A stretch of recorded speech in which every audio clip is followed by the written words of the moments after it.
Time now for this hour's car review. I had a chance to drive the 2024 Kia Seltos. If you've not heard of it, it's been around for a while now, and as a matter of fact, they've just updated it. Here is the latest on that. It comes in several trim levels. Starts with the LX, moves up to S, EX, X-Line, and SX. I drove the SX all-wheel drive, so this is the loaded-up version. 5 passengers, gets a new grille, bumpers and lighting, new wheels, instrument panel. It was debuted first in 2021. So this is a relatively new vehicle for Kia, and to do this kind of a refresh on it in 2021 says a lot. Exterior features, although this is a small SUV, it has a masculine grille, separate lower front valance with a faux skid plate on the front of it, contoured, sculpted sides, off-roady rear end. What I liked about it, the overall looks get high marks, in my opinion. What could use improvement? No suggestions here. The refreshed design looks great. Interior highlights: wide sweeping screen across the dash with instruments and infotainment in that same display. Simple, easy to use controls and functionality. Passive phone charger and cubbies and storage throughout the cabin. Comfortable seating too with faux leather. Looks good. Cargo trunk room, probably the largest in its class. I got those 4 brand new wheels that we're going to talk about here in just a minute in boxes, and got all 4 of them laying flat in the back with the second row folded down. Very good. So, yeah, it was impressive.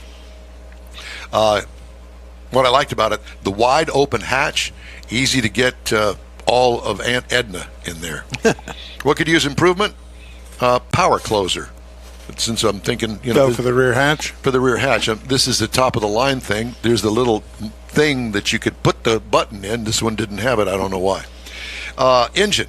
1.6 liter turbo 4-cylinder, 195 horsepower, 195 pound-feet of torque, 8-speed automatic transmission, haul up to 894 pounds. That's not what it's made for. It's a commuter car. If you're looking for an entry-level car, this would be something you'd want to look for. 25 miles per gallon city, 27 on the highway for a combined of 26. I got 28.4. That's very good. Over 351.5 miles.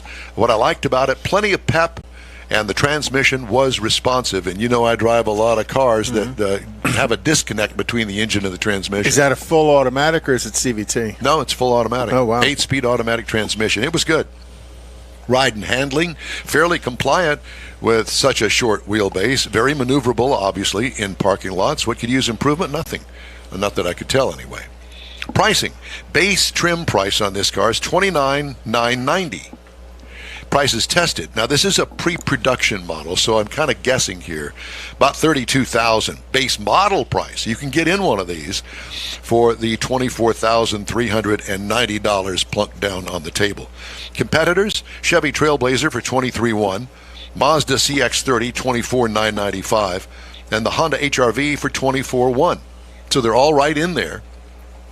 But if you're in the market for this particular small SUV size vehicle, I would suggest that you put this on your shopping list. Yeah, the Kia tends to be a pretty good value when you total up all the content that's built into one of them as well. That's compared correct. to the others. Yeah. Some people say, well, it's just a simple, cheap little car. Well, simple is good. Cheap, it doesn't appear that way. So less expensive. There you go. That's a good word to use. Okay, so that's my review of the 2024 Kia Seltos.